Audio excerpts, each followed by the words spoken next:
Hi guys! Well, today is really informal. I'm here on my bedroom floor to do this week's Happy Lady video. My husband is in meetings all day and he needs the office, and my car is getting repaired. That's the other place I like to do these video messages because it's so quiet. But I wanted to get this video out, so here we are.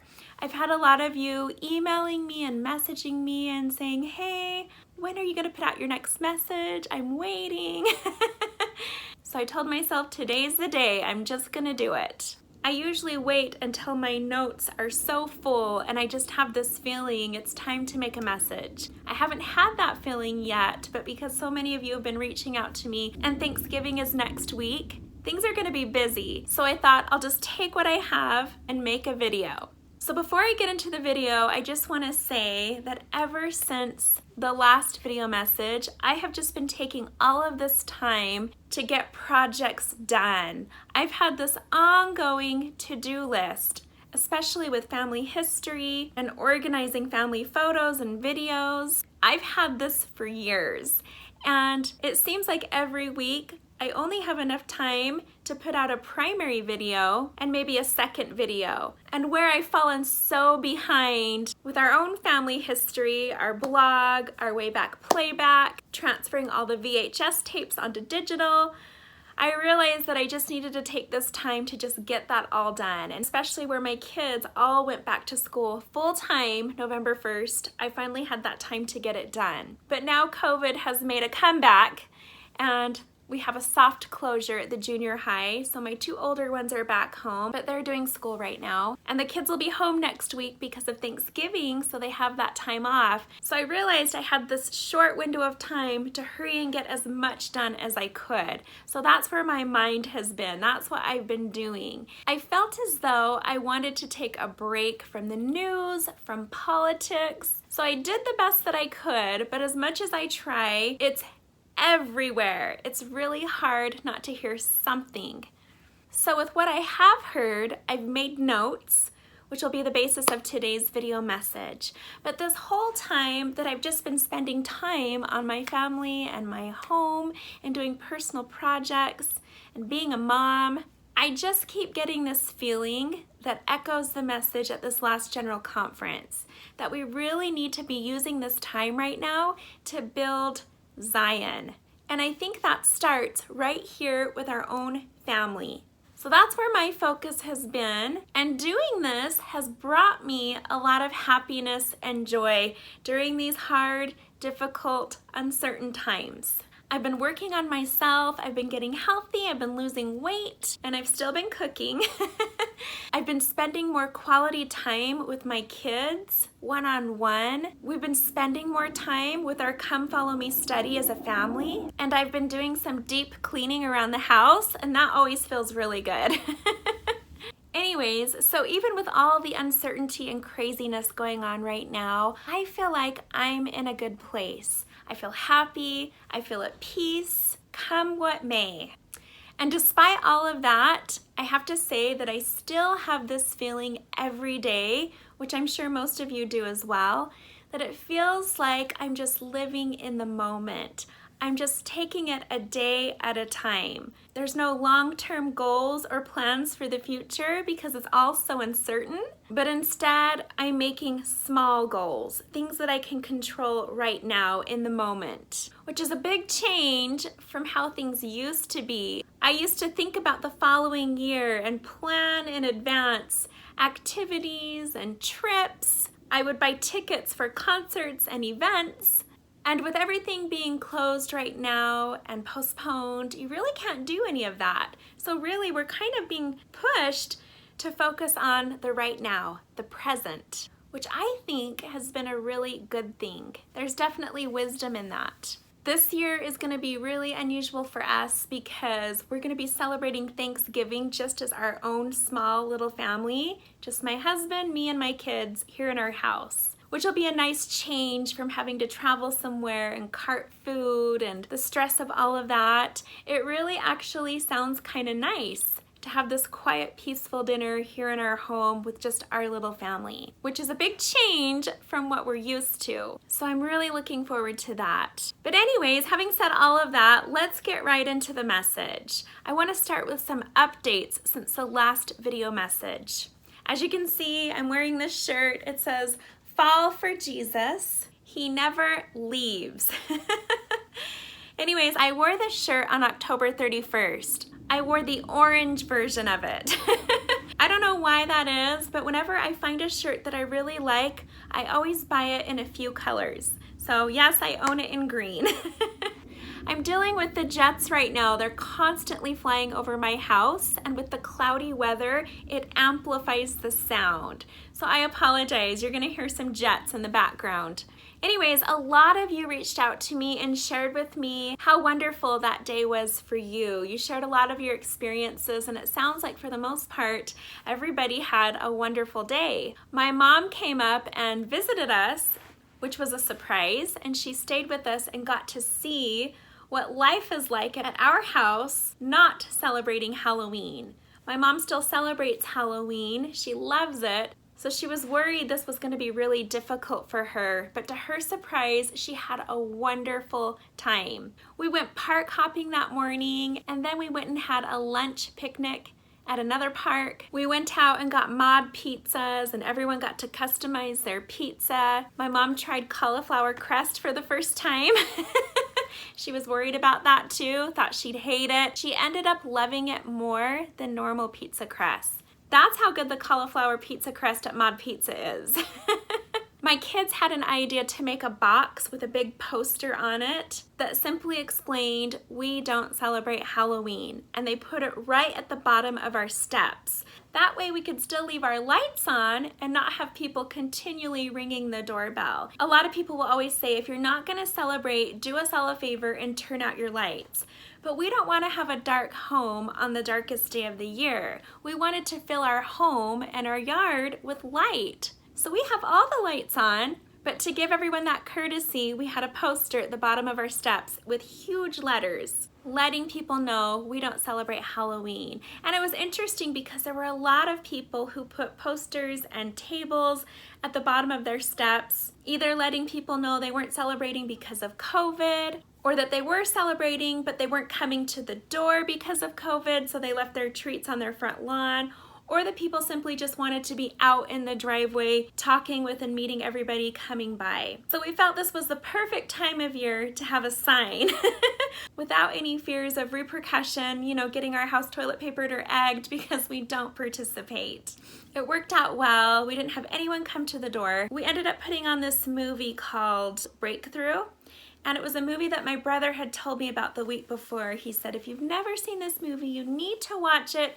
It's really good. It's a Christian movie. And I think it's even made by Disney. I decided that should be the movie we watched on the darkest night of the year. So when my mom found out we were watching a happy feel-good movie on Halloween, she was not excited.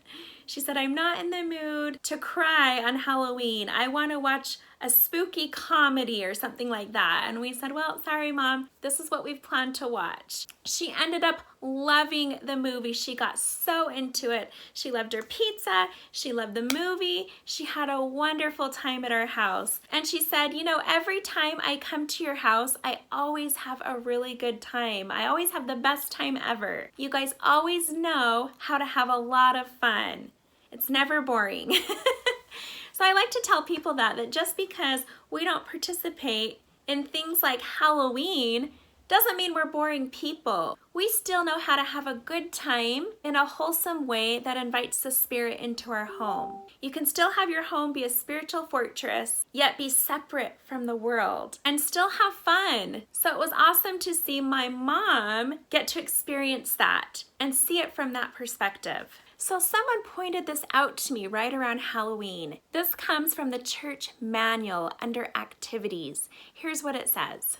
It says church activities should follow and teach church standards. They should provide a wholesome environment where participants can develop friendships with others who have similar beliefs and standards.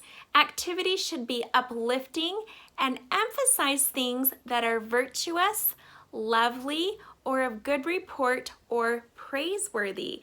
That's the scripture that I always mention when I talk about walking away from Halloween and how the gospel conflicts with the message of Halloween. Activities are not to include anything that is immoral or suggestive or that makes evil appear acceptable and normal. Leaders ensure that any entertainment is in keeping with the teachings of the Savior. So there we have it right there, right out of the church handbook, telling us that when we plan these activities for the members of our wards and stakes, they need to be in line with what the gospel teaches. I thought that wording was very interesting, telling us that activities should not include anything period, that makes evil appear acceptable or normal. Well, that's what Halloween does. Whenever we have these activities in our churches, it sends that message that this is okay, this is normal, it's acceptable, it's for a greater purpose. We're uniting our little community, and this is an opportunity for the non-members to want to come and join us. It's the one time a year when it's okay to have these dark symbols and images and traditions in the church meeting house. As we've talked about in the past, whether it's spook alleys, Halloween dances, whatever it is, we've all seen or participated in some kind of Halloween activity that's been hosted in a church meeting house. People dressed up as witches, wizards, with make-believe sorcery, vampires, zombies, characters from horror movies, all of these things that represent and symbolize darkness, that symbolize the devil and his kingdom. Right here in the church handbook, it tells us we should avoid all of that and have nothing to do with it when planning our activities. So whenever you hear people say, well, if Halloween was such a bad thing, why do we have Halloween activities at church for the youth, for the children, for families, for the community? How come bishops and stake leaders participate in this and promote it and plan it? And as long as they're doing that and that's what's acceptable and normal, then it's okay. But as you can see, they're contradicting the guidelines that the First Presidency has laid out for the church. Again, it all goes back to we teach correct principles, we teach the doctrine, we teach the gospel, but it's up to the members, it's up to the saints to use what they're taught to dictate their own lives. Okay, so here's a message that someone sent to me after Halloween. It says, "Hi, my sister introduced me to your YouTube channel recently and told me to watch the videos on how evil Halloween actually is. Before I had watched them, I had created the funnest, cutest display on my fireplace mantle of all these dark, antiqued painted glass bottles with spooky potion and toxic labels. It was picture perfect for Halloween, but every day when I looked at it, I felt a yucky, uneasy feeling, and I couldn't put my finger on it as to why I felt that way. Fast forward a few weeks, and I started watching your first video, and instantly knew that the things you were sharing were absolutely true and real. And so I knew what I had to do. At like 1 a.m., I went through every room in my house that I had placed something Halloween, and I just checked it in the trash. I dumped all of it. I didn't even want to take it to the DI to put that yuckiness on someone else. So the reason I'm reaching out to you is to say thank you. My home has such a better spirit present, and my kids weren't even upset. Hallelujah. So again, thank you for being in tune to the Spirit and sharing that knowledge and truth with the world." Now, this is one of many messages that I've received since Halloween, all positive. But the reason I share this one is because just moments later after I read this, look what popped up in my Facebook feed. A friend wrote, "I know it's far from Halloween, but I started this book the day before and finally finished it. I'm pretty darn proud of it. Gotta make a couple more for next Halloween. Shout out to my awesome friend for showing me how to do it." So as you can see, it's the opposite. I just read this story about someone who had just decorated their mantle with spell books and potion bottles and then got rid of it. Then I see another post from a friend who was so happy that she had just made these and will be decorating her mantle next year with potions and spells. And when you look at this image, it just screams evil. It screams darkness. You see the skull coming out of it. It looks like a demon is coming out of the potion book. Everything about it is dark. Why would you want this as the focal point of your family room, the place where your family gathers and where you have your come follow me lessons, where you pray together, where you have home church? Why would you want this not only in that room, but in your house, period? This friend of mine who I'm keeping anonymous is a member of the church. And as I got thinking about this, I thought how interesting it is that it's usually women who buy these things or make them and are proud of them. It's the women bringing this darkness into their homes. I mean, I can't speak for everyone, but I know very few men who love to decorate. Who get excited about going to Hobby Lobby and buying decorations and coming home and decorating for holidays. My husband likes to design and he likes interior decorating, but he could care less about holiday decorations. I haven't really seen any men out there posting things like this, except for the few that I know that are really into video games, Dungeons and Dragons, Harry Potter, Lord of the Rings. Men that are really into science fiction maybe fall into this category, but for the most part, from what I've seen, it's women, it's mothers, it's wives, Latter-day Saint women. Anyways, so I had talked about in the last video message how this night, especially in the year 2020, really has this feeling of the Passover, and how more than ever this year felt so important to be a year to really protect your home and give up this dark tradition. And I know we talked about how with COVID going around, it so much reminded many of us of the Passover and the destroying angel passing over all the homes where the families are safe inside with the blood of the Lamb on their door. And how many of us that night were tucked away, safe and sound in our little homes with our families, doing all that we could to invite Christ into our home and worship Him on the darkest night of the year. And my husband and I talked about it really would make sense that we would see a spike, an increase in COVID cases shortly after Halloween. It takes about 10 to 14 days for the symptoms to show up. And so sure enough, within 10 to 14 days after October 31st, my husband pointed out to me, yep, there's a huge spike in COVID cases.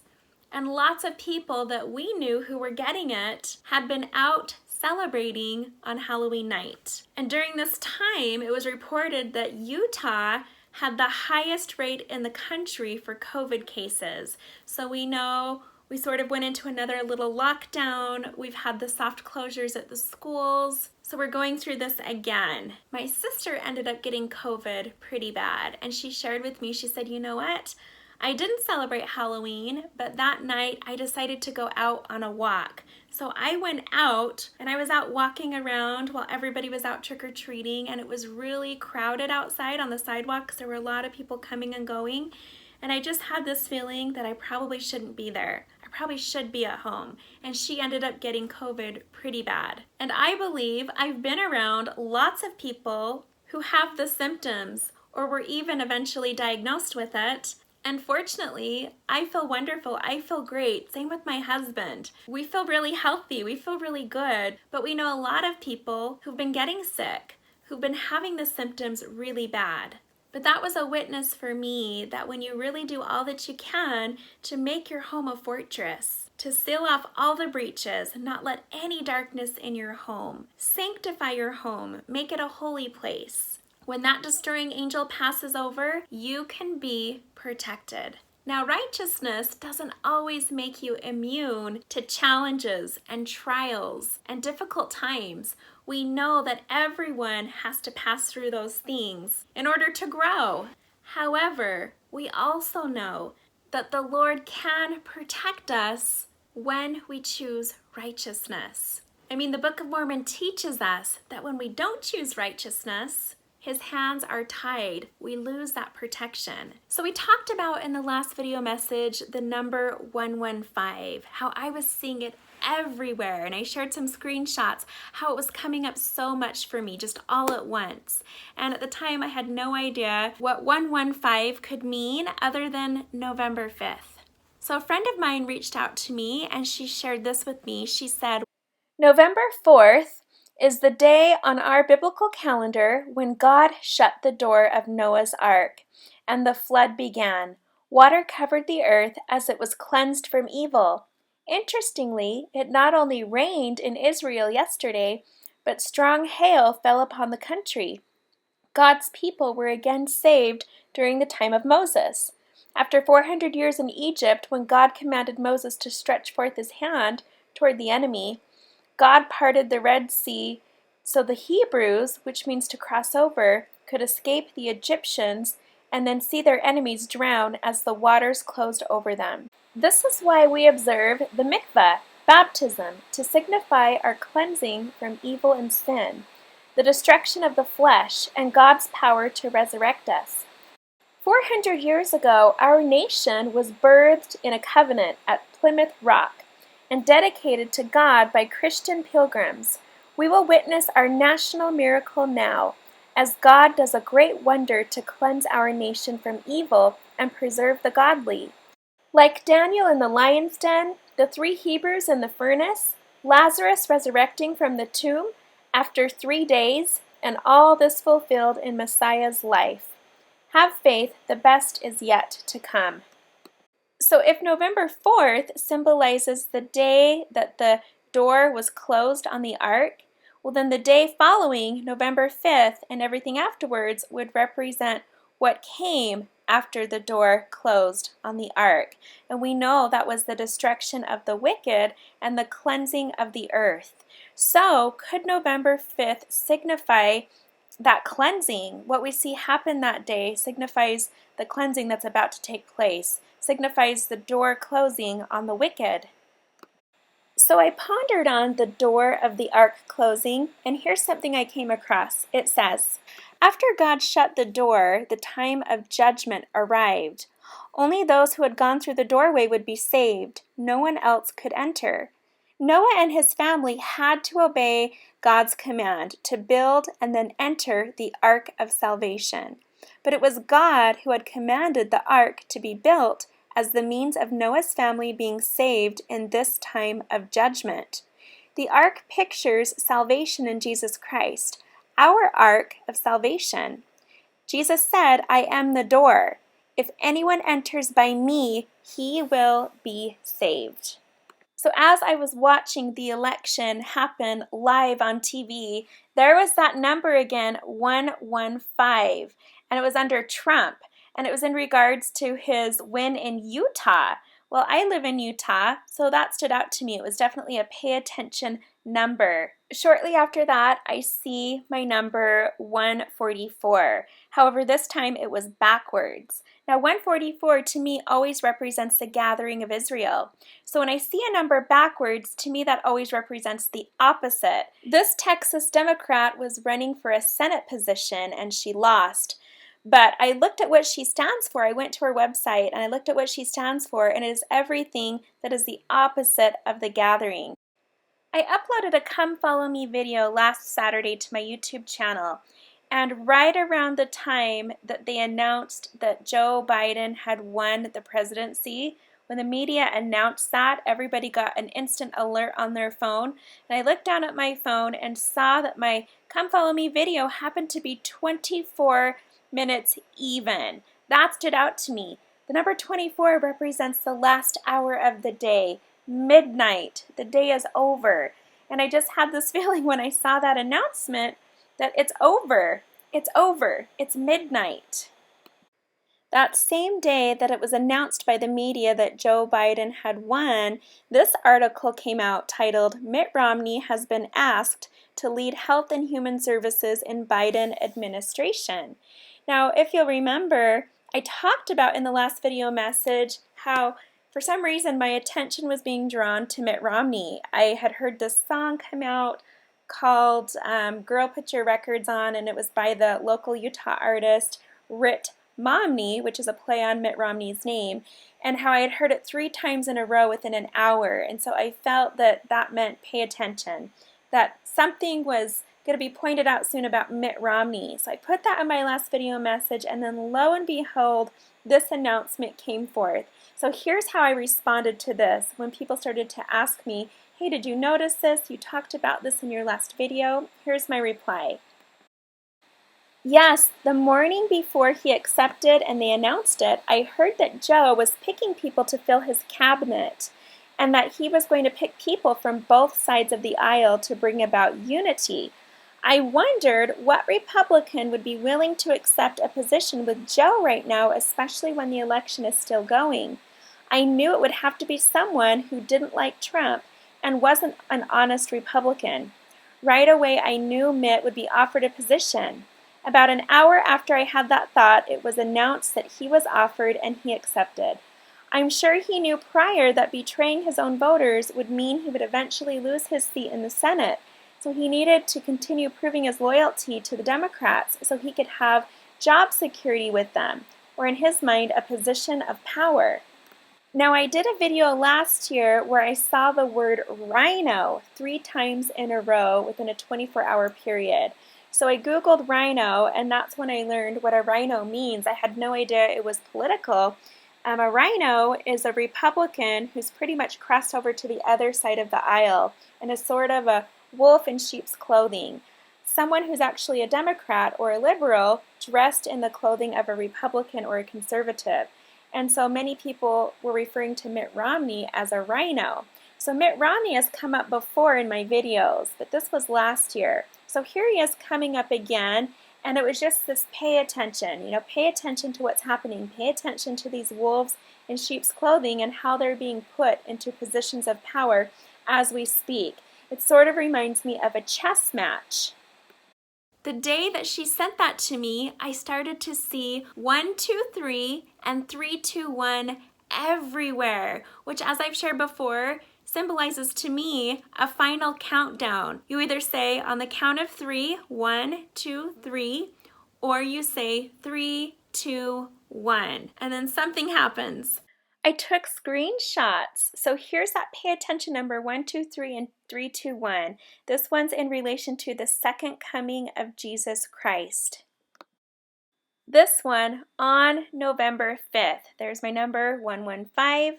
And there it is under subscribers 1, 2, 3. This is a message from Jeffrey R. Holland about prayer. Here it is again on a video titled Thy Will Be Done, all about the Lord's will. Here it is again on a video in relation to voter fraud, and it happened to be the time that someone sent this to me, 1:23 a.m. Then I saw 2 numbers at once, 123 and 144.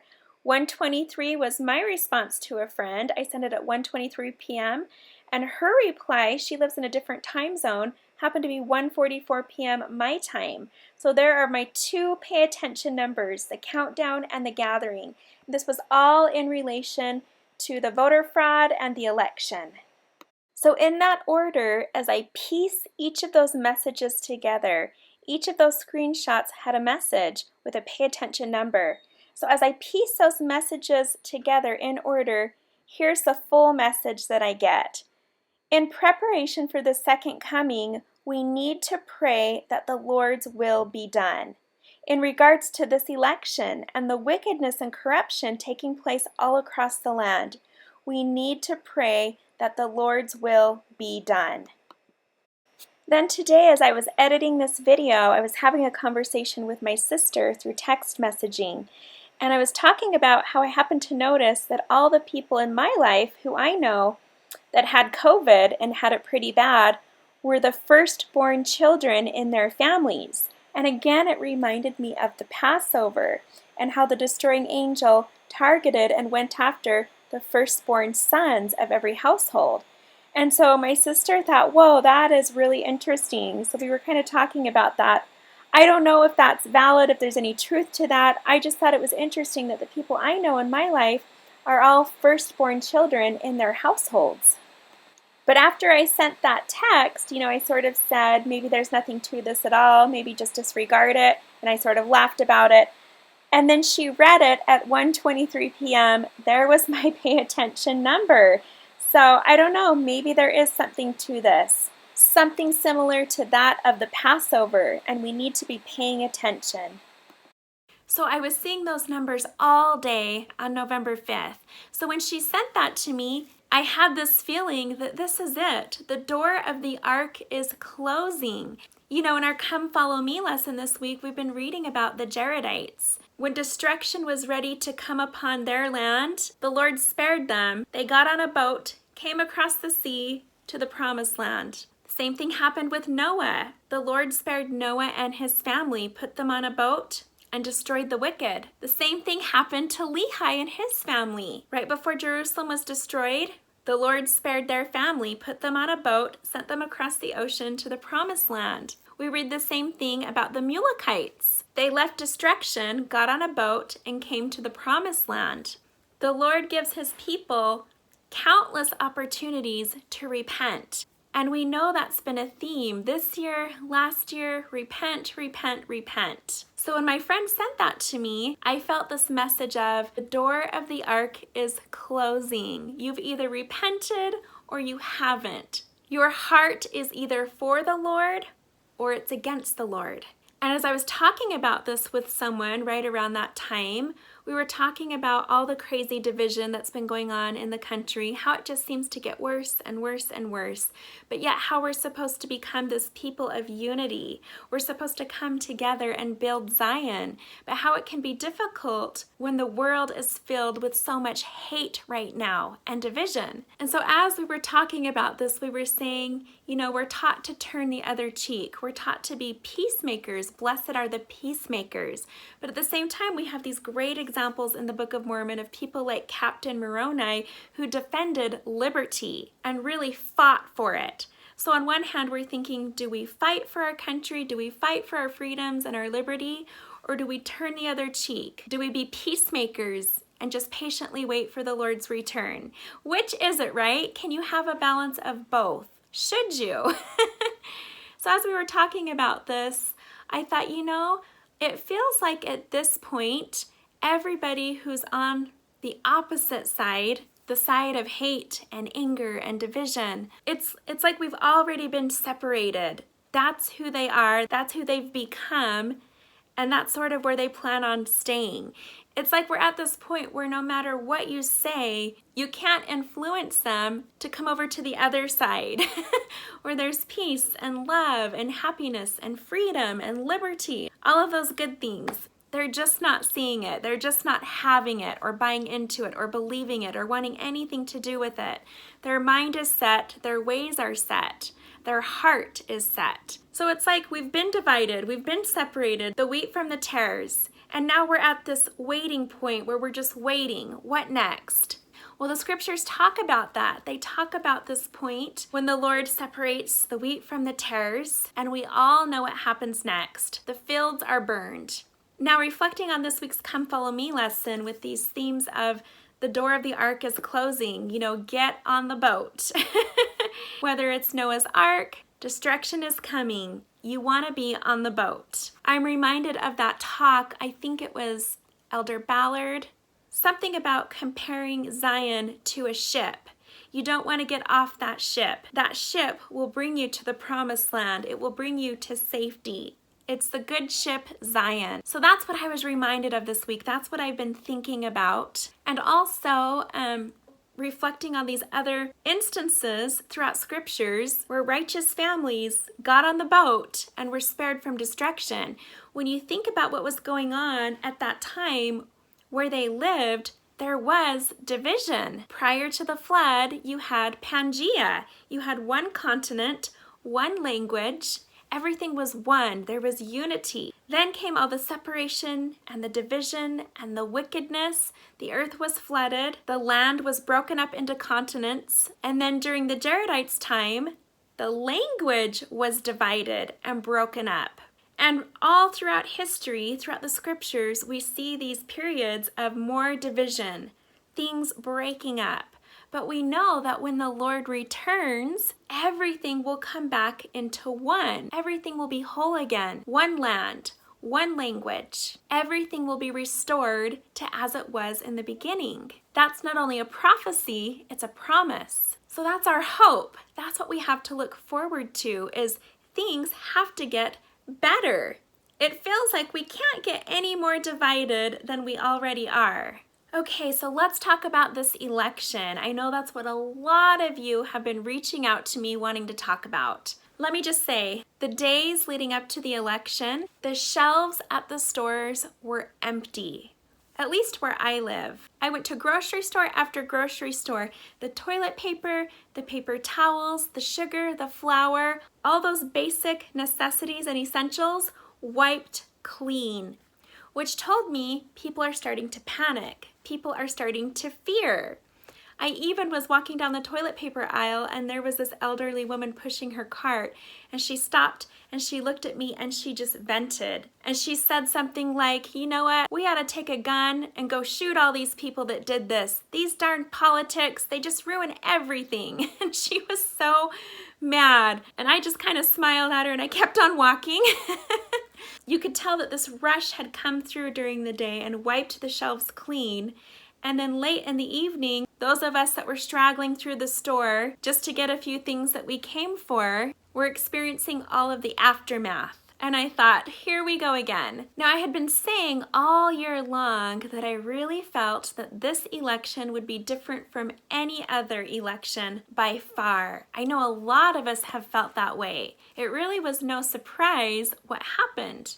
I had felt no matter who wins or who they claim won, there's going to be division. There's going to be plenty of ammunition to start some kind of civil war. I've been saying that all year. So here we are, past mid-November, and we still don't have the results. Nothing is official, and we know it can go either way. If wickedness wins, then we know we'll see our freedom slip away like we never have before. For decades, we've been used to living so comfortably, enjoying all of our freedoms.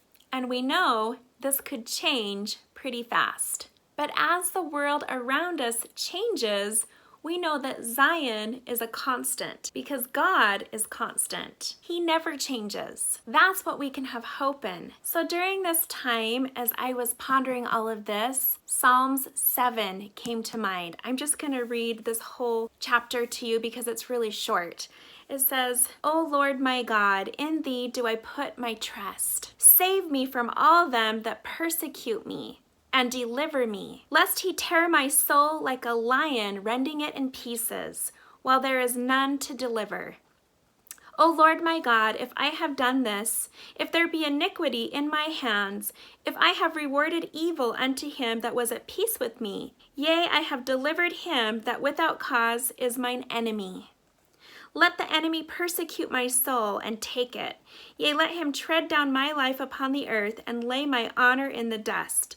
Selah. Arise, O Lord, in thine anger. Lift up thyself because of the rage of mine enemies. And awake for me to the judgment that thou hast commanded. So shall the congregation of the people compass thee about. For their sakes, therefore, return thou on high. The Lord shall judge the people. Judge me, O Lord, according to my righteousness, and according to mine integrity that is in me. O let the wickedness of the wicked come to an end, but establish the just, for the righteous God trieth the hearts and reins.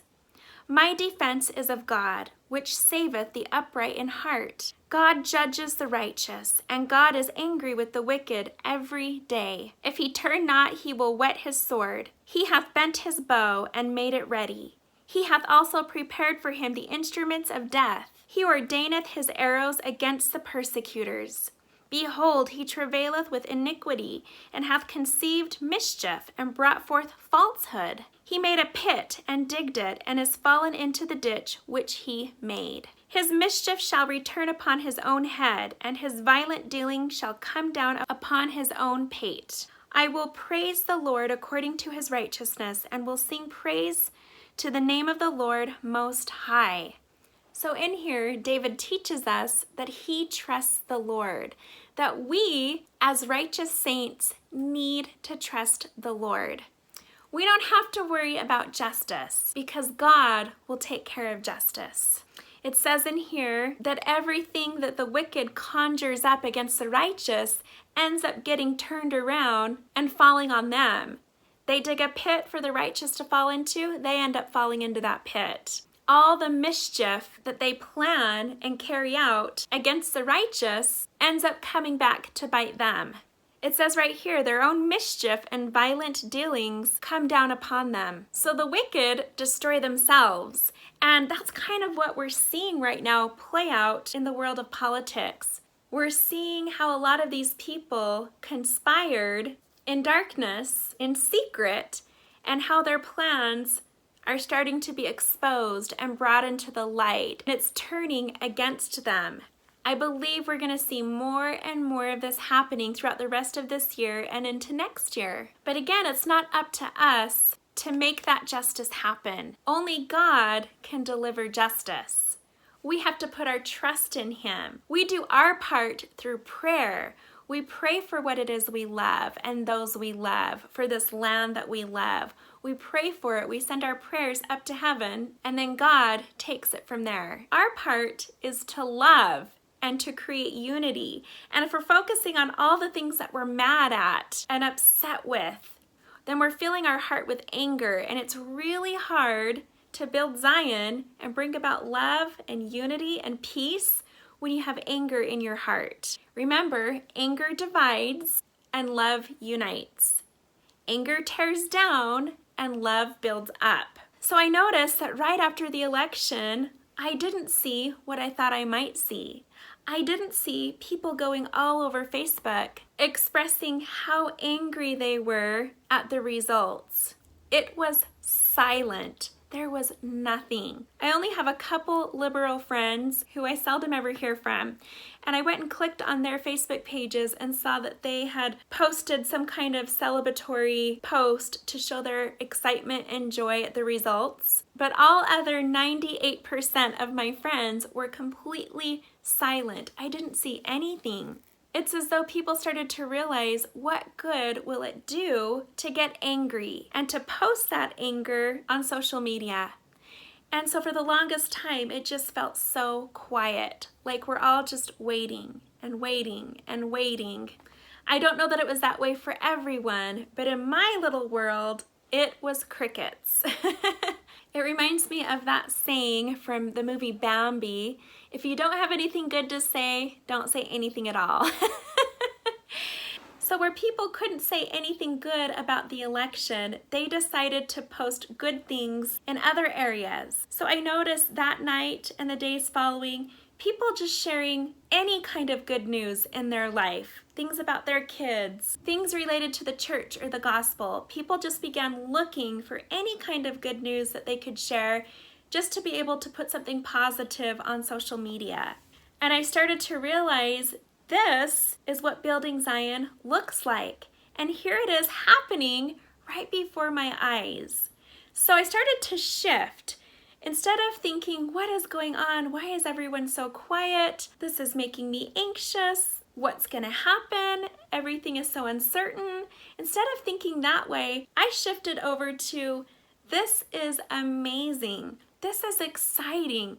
People aren't fighting. I think they're realizing the bigger picture here. They're realizing that God is still in charge. God is still God. He still sits on the throne. Jesus is our King, and He's coming back really soon. This is exciting, and this is truth. This is what we can put our confidence in. I mean, this is the whole reason we're here on the earth at this time doing what it is we're doing. Forget all of this other stuff. Let's put our focus and our attention into something greater. God has a plan. He's not going to let this land be completely destroyed and all of the people lost. He has a plan. He's about to do something amazing here on this continent, here on this land, all throughout the world. And He wants us to be excited about it. He doesn't want us to be afraid or upset or angry or anxious. Because when we're feeling those feelings, that shows a lack of faith and trust in Him and His plan and His power. So I was so excited when President Nelson announced he's delivering a message of hope this Friday. In fact, I'm going to get to that in a minute. I just want to add that prophecy tells us that the Constitution will one day hang by a thread. And many have felt that the results of this election are fulfillment of that prophecy. When the Constitution doesn't seem to matter anymore, when laws are overlooked and people break laws and are not held accountable according to the law, when all of that is trampled upon, that is the Constitution hanging by a thread, when it seems to no longer be valid or upheld. In fact, Brigham Young said, "Will the Constitution be destroyed? No, it will be inviolate by this people."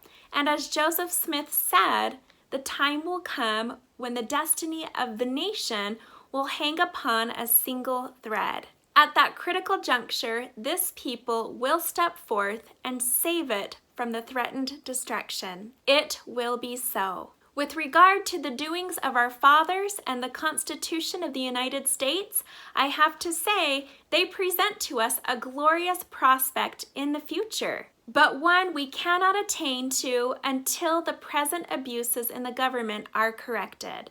And then Orson Hyde said, "It is said that the brother Joseph in his lifetime declared that the elders of this church should step forth at a particular time when the Constitution should be in danger and rescue it and save it. This may be so, but I do not recollect that he has said exactly so. I believe he said something like this, that the time would come when the Constitution and the country would be in danger of an overthrow. And said he, if the Constitution be saved at all, it will be by the elders of this church. I believe this is about the language as nearly as I can recollect it." So I have links to this down below if you want to check that out. And again, as I said before in previous videos, we know that when the Lord comes, it will no longer be the United States of America. Everything will be new.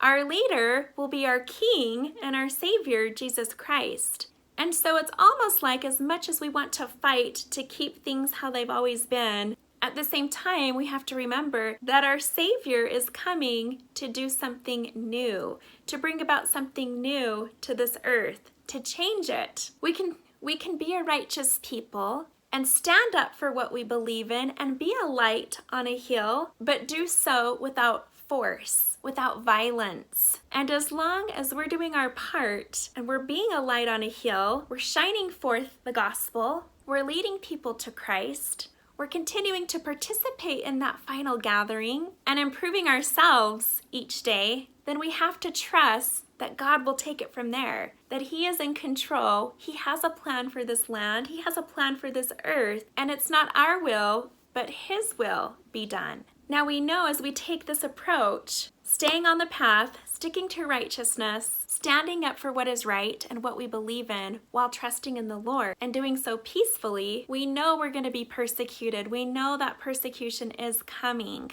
But at the same time, we know we can get through it. We have the Lord on our side. He has plans for this land, for His church, and He's not going to ask us to do something, or like we learned with Nephi, to build something without providing a way for us to do so. So we can't be discouraged. We know that He's provided a way, and His will be accomplished.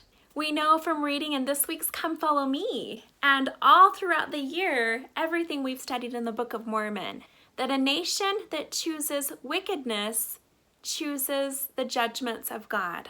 At conference, we were told to prepare for the coming tribulations. These tribulations are the judgments of God. And of course, we know if we're prepared, we have no reason to fear. So before we talk about President Nelson's message, I just want to share a few screenshots and headlines. So first, let's talk about this letter from a Catholic Archbishop to President Trump. So if you haven't read this, I have a link to it down below. And this letter was sent to President Trump. It's available online so anyone can read it. And I'm just going to focus on this portion of the letter. He says, "The purpose of the Great Reset is the imposition of a health dictatorship aiming at the imposition of liberticidal measures. Hidden behind tempting promises of ensuring a universal income and canceling individual debt. The price of these concessions from the International Monetary Fund will be the renunciation of private property and adherence to a program of vaccination against COVID-19 and COVID-21, promoted by Bill Gates with the collaboration of the main pharmaceutical groups. Beyond the enormous economic interests that motivate the promoters of the Great Reset, the imposition of the vaccination will be accompanied by the requirement of a health passport and a digital ID, with the consequent contact tracing of the population of the entire world. Those who do not accept these measures will be confined in detention camps."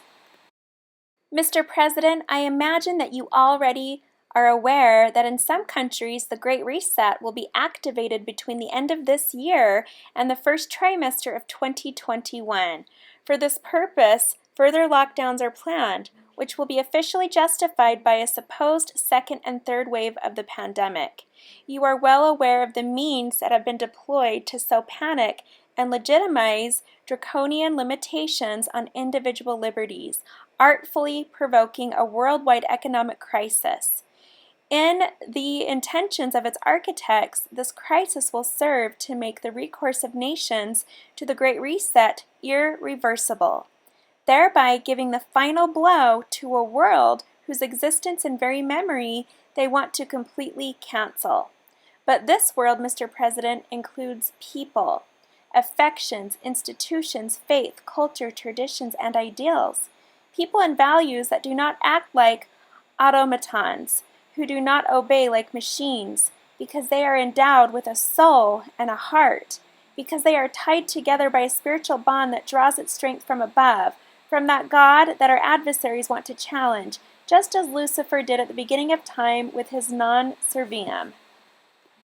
He goes on to say, "Mr. President, you have clearly stated that you want to defend the nation, one nation under God, fundamental liberties, and non-negotiable values that are denied and fought against today. It is you, dear President, who are the one who opposes the deep state, the final assault of the children of darkness. For this reason, it is necessary that all people of goodwill be persuaded of the epochal importance of the imminent election, not so much for the sake of this or that political program, but because of the general inspiration of your action that best embodies, in this particular historical context, that world, our world, which they want to cancel by means of the lockdown. Your adversary is also our adversary. It is the enemy of the human race, he who is a murderer from the beginning. Mr. President, you are well aware that in this crucial hour, the United States of America is considered the defending wall against which the war declared by the advocates of globalism has been unleashed. Place your trust in the Lord, strengthened by the words of the Apostle Paul, "I can do all things in him who strengthens me." To be an instrument of divine providence is a great responsibility, for which you will certainly receive all the graces of state that you need, since they are being fervently implored for you by the many people who support you with their prayers. With this heavenly hope and the assurance of my prayer for you, for the First Lady, and for your collaborators, with all my heart I send you my blessing. God bless the United States of America.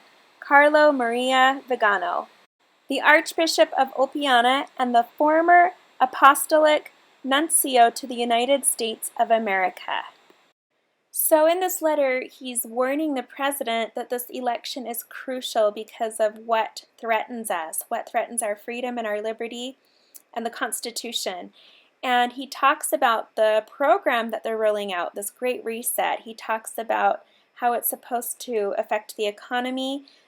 He talks about how the vaccination is a big part of this, the global ID, everything basically that we read about in the book of Revelations.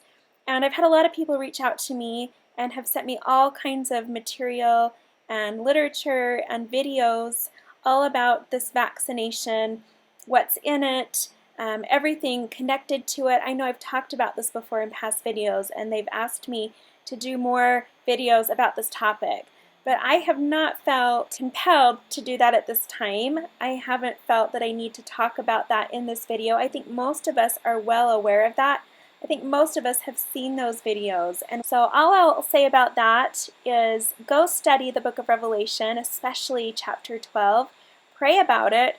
Read up on all this that's going on with this Great Reset, with this vaccine, with this global identification program. I've talked about it in past videos. Read up on it. Pray about it and see what revelation you get for yourself and for your family. Now, I may have shared this in the last video message, so I apologize if I'm repeating anything, but I couldn't remember. But I have this screenshot in my phone, so I thought I better share. So there's my pay attention number, 144. This was sent to me at 11:44 a.m. And it's a scripture that references the dragon. It's Revelation chapter 13. It says, "And they worshipped the dragon which gave power unto the beast. And they worshipped the beast, saying, Who is like unto the beast? Who is able to make war with him?" So the beast is so powerful, it basically has taken over the whole world. And they're saying, who can go at war against this? No one can. This beast is so powerful. "And there was given unto him a mouth, speaking great things and blasphemies, and power was given unto him to continue 42 months. And he opened his mouth in blasphemy against God, to blaspheme his name, and his tabernacle, and them that dwell in heaven. And it was given unto him to make war with the saints, and to overcome them, and power was given him over all kindreds and tongues and nations." So this was in connection to the persecution coming towards the saints. Making war with the saints. That's what's on the horizon. And I think I talked a little bit about this in the last video message. Now I want to point out that my friends and I are in different time zones. So her screenshot was 11:44 a.m. her time. As you can see, it says that right there on the screenshot. And then she sent it to me at 11:44 a.m. my time. So there's that number twice. Pay attention in connection to the gathering. But we've had all these signs as of lately pointing to Revelation chapter 13, especially verse 7. Another screenshot right around the same time in relation to the same topic, and there's that number 123. It's not circled, but in that first little paragraph it says, could this be JST Revelation chapter 12 verse 3 through 5? There it is, 1, 2, 3. So it says, hey, the sun has left the womb of Virgo and is now entering judgment star sign. Could this be JST Revelation chapter 12 verse 3 through 5? "And the woman being with child cried, travailing in birth, and pain to be delivered. And she brought forth a man-child, who was to rule all nations with a rod of iron, and her child was caught up unto God and his throne. There appeared another sign in heaven, and behold, a great red dragon, having 7 heads and 10 horns, and 7 crowns upon his heads. And his tail drew the third part of the stars of heaven, and did cast them to the earth. And the dragon stood before the woman which was delivered, ready to devour her child after it was born." So here again, someone's talking about the same topic, the coming persecution. The dragon is ready to come after the child. The dragon is ready to come after the church. And again, I'm not sure if I shared this in the last video message because it bordered the day that I released the video, so I wasn't sure if I included it in the video or not. So forgive me if I've repeated this, but here's that screenshot from Jeffrey R. Holland that many people were passing around online. So I saw this in lots of places. Just focus down at the bottom where it's circled in purple. He says, "The time will come when you won't have immediate association with each other. God expects us to lean on each other and love one another." And so, he's saying don't take for granted your relationships with your family and friends, because that time will come when we won't be able to immediately associate with each other anymore. And so some people took that as well. Because of COVID and all the lockdowns, we won't be able to see each other anymore. We won't be able to get together for holidays and be in each other's presence and enjoy each other's company. So we shouldn't take it for granted. But then other people were saying, well, no, because even though we can't be in each other's presence physically, we still have technology and we can still Zoom call and FaceTime and call each other on the phone, and so that doesn't feel like what he's talking about. So others speculated, well, maybe he's talking about with all the coming tribulations, there could be times when lots of lives are lost, and so of course, if people are passing away, we're not going to be able to have immediate association with them anymore. So, don't take those relationships for granted. And then other people were saying, well, no, this sounds more like he's talking about a cutoff of communication, some kind of national or global outage where no one can communicate instantly with each other. So whether that's through text messaging, emails, social media, it kind of sounds like there will be a cutoff to that. So don't take for granted the opportunities you have now to immediately associate with your friends and family. Either way, it's very wise counsel that I've been taking to heart. But that wasn't all from Elder Holland. He then went on to share this post where he wrote, "The honor and the glory of all that is good goes to God, and there is much still ahead of us that will be refining, even difficult, as He leads us from strength to strength." So he's telling us right there, look, you guys, the road ahead is going to get harder and harder. But let's not forget that God is there for us. Let's look to Him, and He will strengthen us. Well, right around this time, I came across this video on YouTube, and so I decided to share it on social media. And one day when I clicked on my Facebook page, there was that number 113 in relation to this message, which is a message all about prayer. So there it was, pay attention. And of course, 113 also reminds me of the election. So again, in regards to this election and this whole situation that we're in here in America, we need to rely on prayer.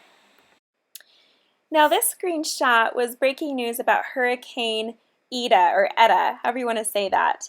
And this really stood out to me because it says, this hurricane has intensified into one of the most intense November hurricanes on record. And of course in the Atlantic Basin. And this reminded me of the elections in November, that this is the most intense election on record. That's my opinion.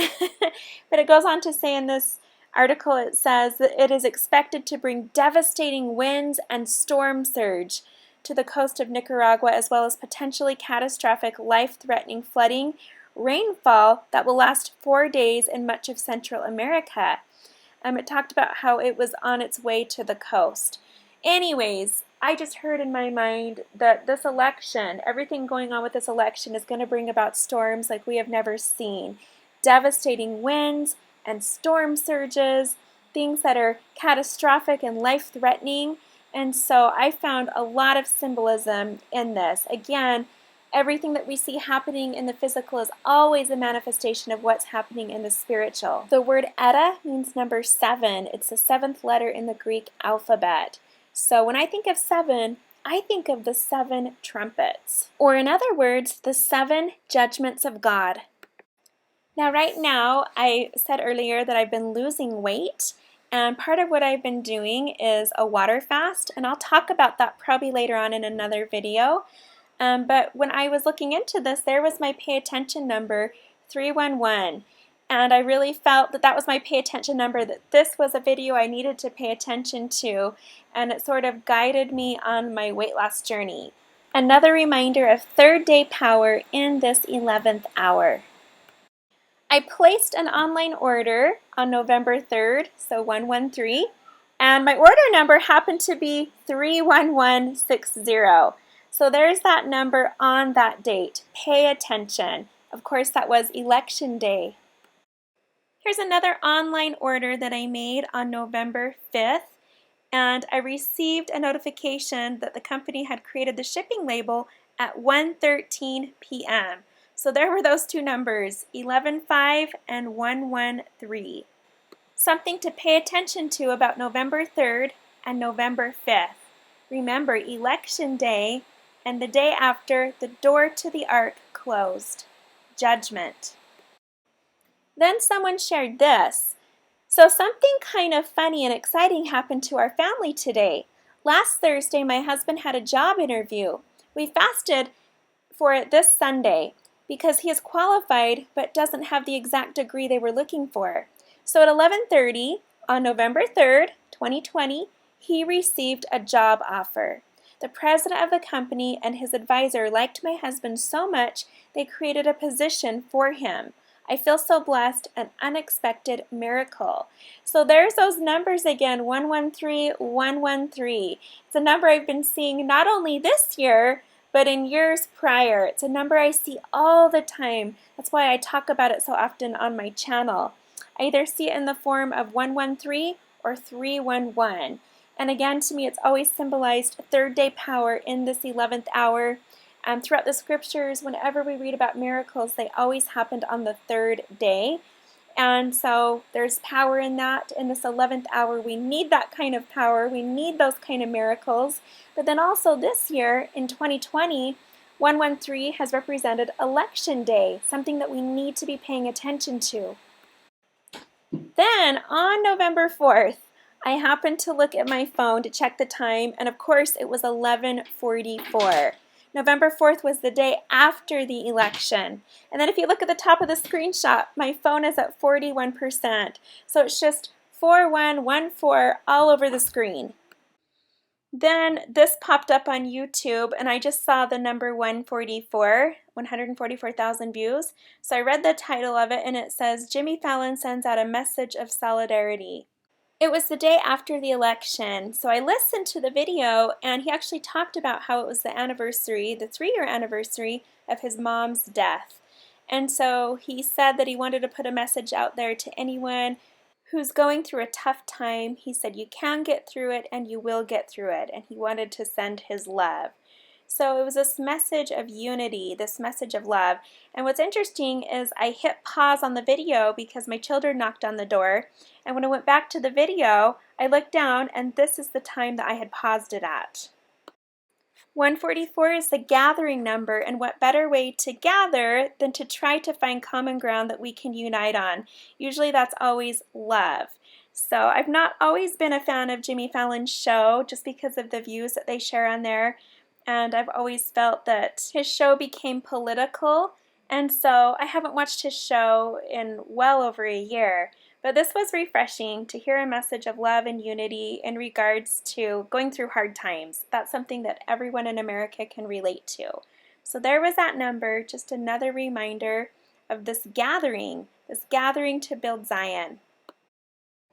I always talk about how the number 144 is always connected to my son. I always see it with screenshots regarding my oldest son. And so here it is again. I sent a video to my husband of my son performing on his drums, and when I looked down, it happened to be 11:44 a.m. So there was that number again. There's just really something to this generation of youth in regards to this gathering and this place and time that we're at in history. A friend of mine shared this with me, so I took a screenshot and wanted to share here.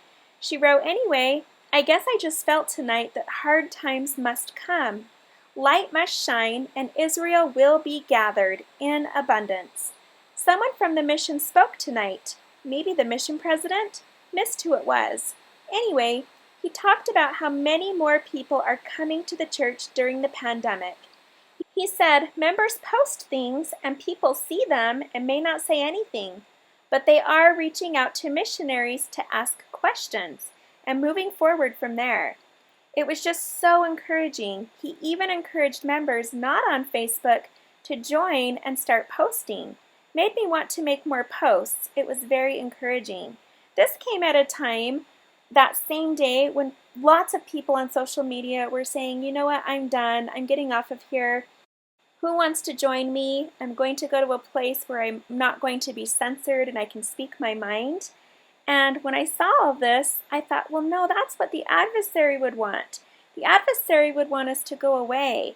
And when we're on these social media platforms where the rest of the world is, we're able to shine our light in a dark world. People are watching, they're reading what we post and what we share, and it's actually bringing them to the gospel. God is using these tools to bring people to Him. Even today, I had someone reach out to me and ask questions about the gospel. And this was just in relation to my videos on my YouTube channel. So it continues to happen. And they find these videos on Facebook. This is a person who I never thought would be interested in Christianity or the gospel. And so this person found my videos on my Facebook page where I share them. So that just goes to show you right there that if we get off of social media, if we get off of Facebook, if we get off of Instagram, YouTube, whatnot, people aren't going to see our posts. They're not going to see our messages. And we're not going to be able to be a bright light shining on a hill in a dark world. We don't want to hide our light under a bushel. We don't want Satan to win. That's what he would want us to do. We want to still be out in the world shining our light to those looking. I was looking to clear up space on my phone so I could make another video. And as you can see right there under iCloud Drive is the number 311. There it is again. I'd been seeing this number all day, and it's just constant reminders of this third day power in the 11th hour, how we really need God's power right now to produce miracles. This was a video about these blessings that come with every seventh generation. And these were 7 generations here in America. This lady was talking about her own family tree. And I looked down, I hit pause so I could get a screenshot of what she was talking about so I could send it to a friend. And this screenshot happened to be right at 11 minutes and 44 seconds remaining in the video. I couldn't believe it. It was so interesting. It was just screaming, pay attention. And of course, generations and family history, family trees, all has to do with the gathering. Here's another screenshot from that same video, and right as I just said that, I looked down and I was at 1 hour, 11 minutes, and 13 seconds into this video. So there's that number, 113. Anyways, it says the Book of Mormon is prophecy in that the Nephite and Jaredite histories directly and specifically parallel modern American history from the colonization about 1620 to the end of the world. We've talked about this before. We've talked about in the past several videos how we notice the parallels with what we're reading. Every week, whatever it is we're reading in Come Follow Me seems to parallel exactly what's happening right now in world history, in the headlines. It says, Jaredite history parallels the major events of each generation and reveal hidden secret works of our own society that many are not aware of. The Nephite history parallels in a much more detailed way the history of America and the enemies of liberty and Christ. Events line up by the year and even more precisely. If I can find this video again, I will include a link to it down below. It was really fascinating. Again, on YouTube, I was scrolling down, and here was a music video by the Gin Blossoms called Until I Fall Away. There was the number 311. And so that stood out to me. Pay attention. Well, what's the message? Until I fall away. And you see this image of an hourglass. Time is ticking. And it reminds me again of the separation, the wheat and the tares, those that fall away. So pay attention. In the last video message, I shared a screenshot that had 2 headlines in it that were pay attention headlines. One of the headlines had to do with a coming freezing cold temperatures, and then right below it, it had to do with the Dems declaring war on each other. So I was hearing in a message, Cold War. So I thought, are we headed towards some kind of Cold War? And someone reached out to me and shared some thoughts about that. So I decided to look up the meaning of Cold War to see if it was a general term. And of course it was. And it says a Cold War is a state of conflict between nations that does not involve direct military action, but is pursued primarily through economic and political actions, propaganda, acts of espionage, or proxy wars waged by surrogates. And so, of course, we know about it in relation to the Soviet-American Cold War from 1947 to 1991. But it was saying that anything could be called a Cold War. It's a general term. And so when I said, you know, are we in some kind of a Cold War? Is this what we're headed towards? And I read this definition. The answer is very much so. But rather than a war between two nations, it's a war between two parties, between two sides of the country. We can see that these things in this definition have been taking place between these parties. So a little while back, my friend Elizabeth, who I talked about in my last video message, she shared this dream on Facebook. She wrote, "I had a dream last night that I was hunkering down in a house as this hurricane was making landfall. My house began to flood and I quickly found myself trying to stay above water as it filled my home to the roof. As I was about to be totally trapped, a rainbow appeared through a window and showed me a way out." So this is interesting. She shared this link, it's a screenshot of this hurricane. This is from Arkansas Weather, and it says, "I can't be the only one who sees an evil face in Hurricane Delta." So I know I shared this screenshot in my last video message, in my past video. So of course this hurricane came and it went, and as you can see, there is that face in the center of the hurricane. It's black and it very much looks demonic. During this time, my friend was expressing her frustrations with her baptism being able to happen. She was experiencing so many roadblocks, so many things getting in the way. The date kept getting rescheduled, it kept getting pushed out, the time was changing, and it was just opposition after opposition after opposition. And one day she said to me, "Gosh, maybe this isn't supposed to happen, because as much as I'm trying, you think that this would be something that God would want me to do, but why is it so hard? It almost feels impossible." And so we kept reaching out to her and giving her encouragement, saying, "You know what, persevere, don't give up. This will happen and you'll be so glad you didn't give up." And of course, even at the last minute, the water in the church broke. So they weren't even able to use the baptismal font. So at the last minute the night before, they had to switch to another building. And my friends and I were reminded of the dream that she posted. Here it was, that she saw herself hunkering down in a house as this hurricane made landfall, and she felt that she was about to be trapped, but then suddenly a rainbow appeared and it showed her the way out. And so we reminded her, if you trust in God, He will show you the rainbow. There will be a rainbow at the end of all of this. Rainbows represent covenants, and she was about to make the most important covenant in her life.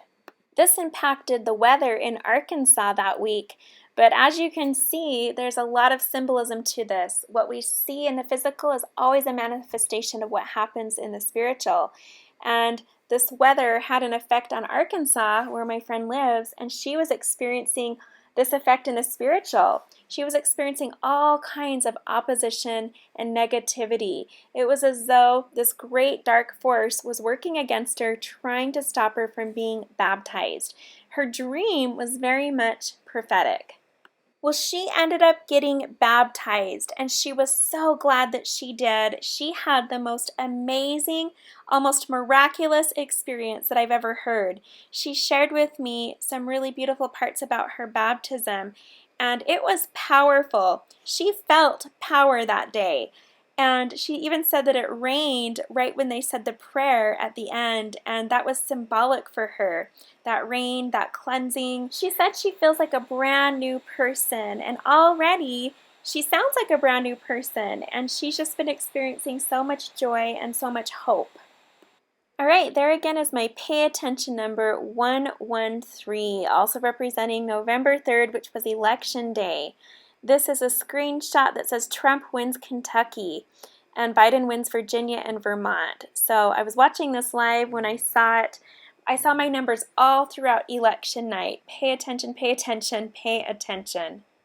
Some final thoughts that I wrote down in my notes this week is we have a president right now who told us all the things that he would do to make this country great. We took him for his word, and we voted for him. And true to his word, he did the things he said he would do. That's never happened before. And up until the year 2020, those things that he did made this country better.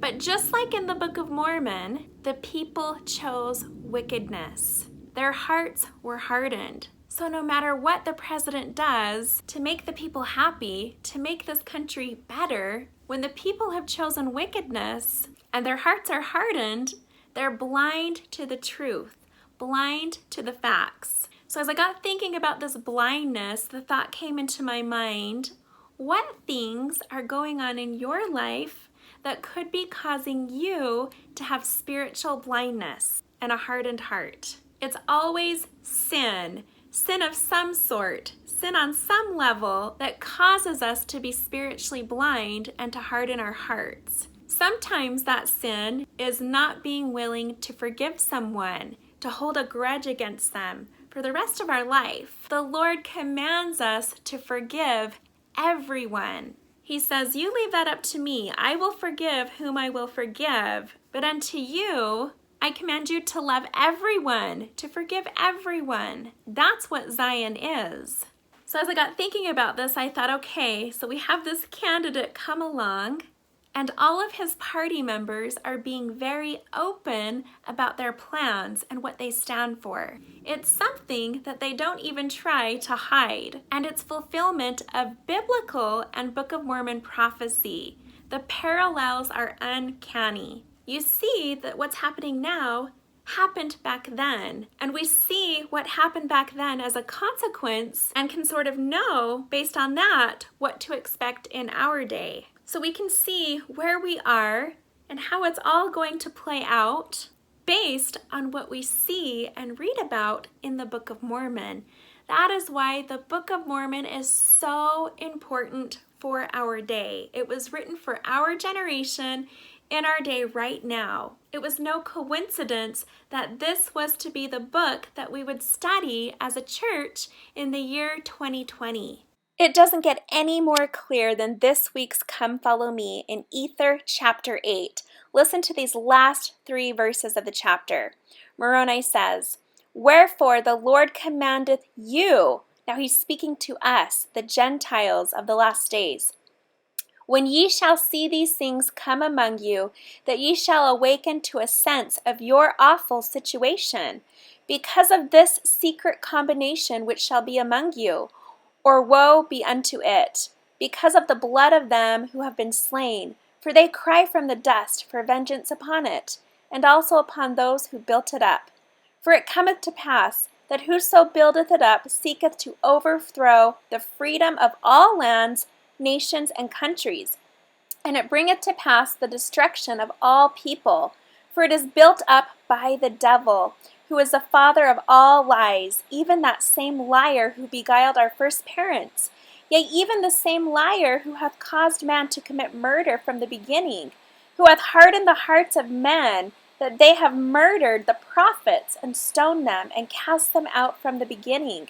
Wherefore I, Moroni, am commanded to write these things, that evil may be done away, and that the time may come that Satan may have no power upon the hearts of the children of men, but that they may be persuaded to do good continually, that they may come unto the fountain of all righteousness and be saved. This secret combination that he's talking about goes deeper than the deep state. He's talking about something in verse 25 that affects the freedom of all lands, all nations, and all countries. This is something global that's designed to bring to pass the destruction of all people all over the world. This is the plan, and he saw it way back then. He prophesied about our day. But Moroni gives us that hope in the last verse when he says, the reason I tell you these things, the reason I'm commanded to write them is so that evil may be done away with, that it may be gone, so that the time may come that Satan may no more have power over the hearts of the children. He's talking about the millennium. He's saying, I have to tell you about these things so that day can come where there's going to be continual righteousness, and so that you can be saved. He's talking about the millennium.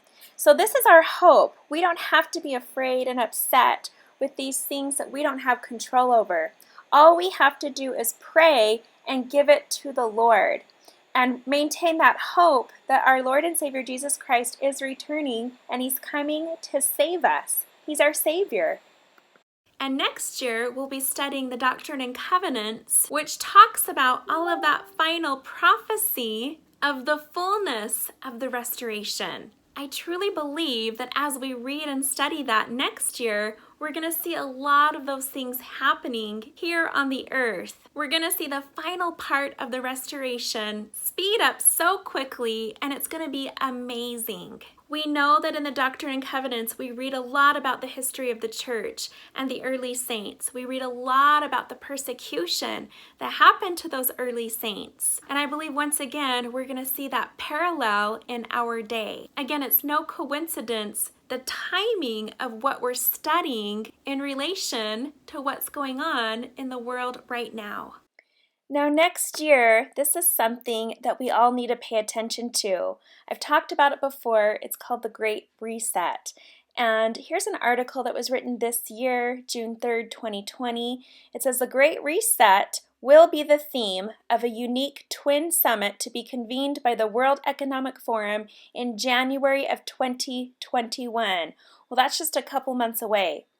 The 51st World Economic Forum annual meeting will bring together global leaders from government, business, and civil society, and stakeholders from around the world in a unique configuration that includes both in-person and virtual dialogues. We only have one planet, and we know that climate change could be the next global disaster with even more dramatic consequences for humankind. We have to decarbonize the economy in the short window still remaining and bring our thinking and behavior once more into harmony with nature. That was the founder and executive chairman of the World Economic Forum. Now, because of COVID, they're pushing it out to summer of 2021. So it's going to be held in June rather than in January in Switzerland. However, they're going to hold a virtual forum in January. So there's going to be two, something to pay attention to in January, and then something scheduled for June of 2021 where everyone's going to gather and meet in Switzerland. So this here is the event that's scheduled for the week of January 25th. Well, then there's this article that says UN Global Compact Leader Summit 2021.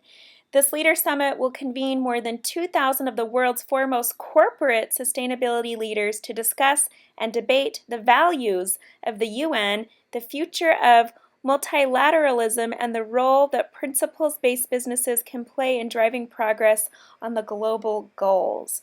So this is scheduled for June 15th of next year. So you might ask yourself, well, is the UN Global Compact Leaders Summit the same thing as the World Economic Forum and the Great Reset? Are these two different things? Are they the same? Here's one last article to answer that question.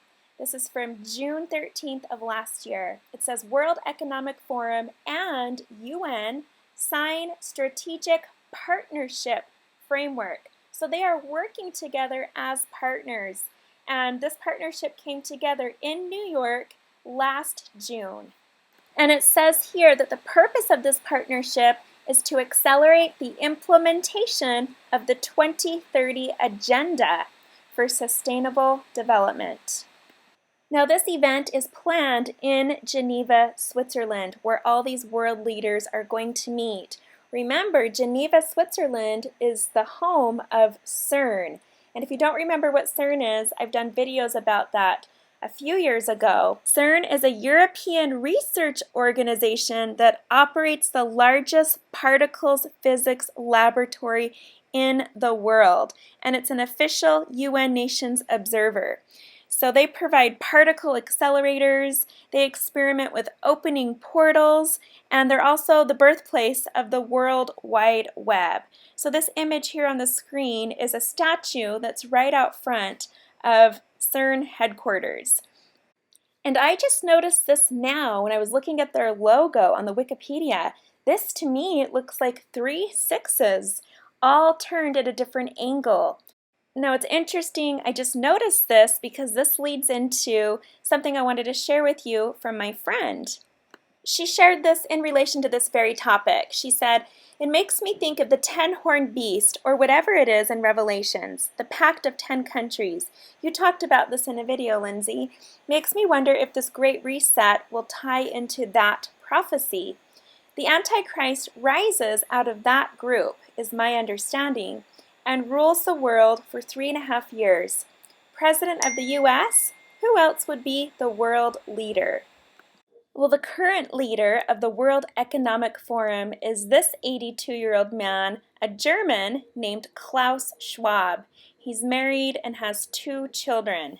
And the current leader of the UN is this man, who I believe is from Spain, named Antonio Guterres. He also is married and has 2 children. So we'll want to pay attention between now and next year to see who rises up in leadership out of this group.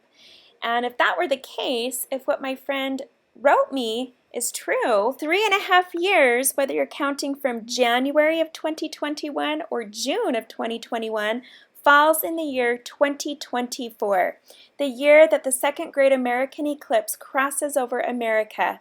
X marks the spot.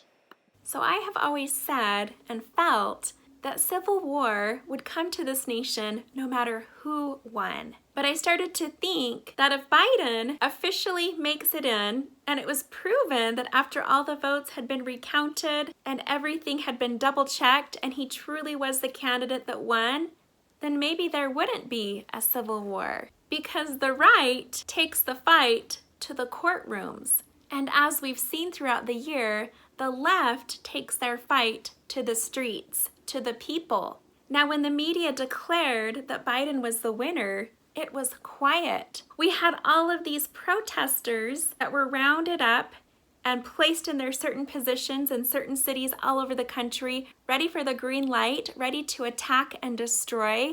We saw the images of all these businesses boarding up their windows the days leading up to the election and closing business as a safety precaution, because they were all expecting and anticipating the violent riots that would ensue if Trump won. So when the media announced that Biden had won, suddenly there was no green light for these rioters, and it was quiet. After so many days of that, it was interesting that these rioters decided to riot anyways, and they started destroying anyways. But this time they said it was because they were for anarchy. They didn't want anyone in the White House. They declared that they were against anyone who wanted to be president or who was president. So they started spraying the anarchy signs all over everything and spray painting hate speech towards Joe Biden all over these cities. And so they carried out that violence and destruction anyways, even though, according to the media, their candidate had won. That demonstrated right there that there's a real plan for destruction of this country. No matter who wins, there's someone who wants to see destruction in this land, because the fighting and the anger tears things down. It tears people down, it tears cities down, it destroys. And for those who want to reset America and turn it into something it was never meant to be, they know the only way to do that is to tear America down. In order to start over and rebuild, you have to tear it down.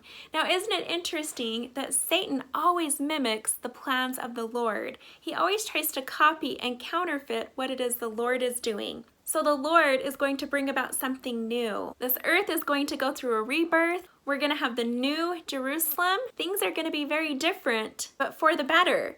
Satan is also trying to create something new. He wants to destroy everything so that he can build something new, something that benefits him and gives him glory and power. But we know that this doesn't happen, that he doesn't win, but that doesn't stop him from trying. There's a lot of talk about people wondering, well, is this fulfillment of Ezra's eagle prophecy? Could we still see Trump back in the White House? And if he gets in, will he be suddenly taken out? You know, at this point, anything is possible. But I don't think the Lord wants us to spend all of our time wondering and worrying about the future and what's in store. He wants us to focus on the present right now. What are we doing right now in our own lives, in our own homes, in our own families, to prepare for what it is that he has planned? Okay, so someone shared this with me. I have a screenshot right here about the number 2020. So this is said to be 2 symbols of the number 20. One an ancient form, the other a modern day form. The ancient form is said to be that of ancient pre-Canaanite, and the modern is Hebrew. The ancient symbol looks like who? It's definitely the profile of a man. It very much looks like the profile of President Trump. It almost reminds me of his profile on that coin that Israel created to commemorate what President Trump has done for Israel. So you have this profile of a man, and then on the modern symbol, it's just the hair. So off to the left, this ancient symbol means the head man, the defender of Israel, bold face of law and order. And we can clearly see that President Trump has been a bold face of law and order. He's tried to restore it back to this land. He's also been a defender of Israel. Now, when you put these two symbols together, you get 2020. And of course, this is the year of 2020. But let's talk about it one step further. It says, so the Resh is a duality. On one end of the 20, the Resh is a leader with a very defined and bold face. It represents straightforwardness, law and order and righteousness. Again, it is a strong face of the defense of Zion. On the other end, in the modern Hebrew or modern age, it is a spirit that wishes to remove the face of righteousness, bold leadership, and law and order. The modern Resh represents a spirit of wickedness that conceals its face. It also has a hollow head, no substance, only it shows self-serving wicked desires. It is fixated on removing the face of righteous leadership. It is leadership which hides its true face and deeds. So the Resh on one end is the face of righteousness, and on the other end, the faceless war against righteousness. It also reminds me of a mask. In the year 2020, we've all been required to wear masks. What does the mask do? It conceals our identity. It hides our face. So when you look at this image of the modern day Resh, it's like you're seeing a face hidden by a mask. This reminds me of the change of leadership, the change of power that we may very well see in this country. The powers that want to come into office, what is it they're all about? They're all about lockdown. They're all about keeping us quarantined, keeping us hidden, keeping us out of our temples, out of our churches, keeping us away so that we can't shine our light. They represent and symbolize oppression. And also keeping us quiet so that we can't have that freedom of speech. It's as though our mouth is missing, which reminds me of this image. So I have a link to this website down below where I received this information, but here's a screenshot. It says the number 11 can and often does symbolize disorder, chaos, and judgment. In the Bible, the number 11 is used 24 times. There's those numbers, you guys, 11. And even in this video, I've seen the number 24, which to me represents midnight. And the 11th hour leads us up to midnight.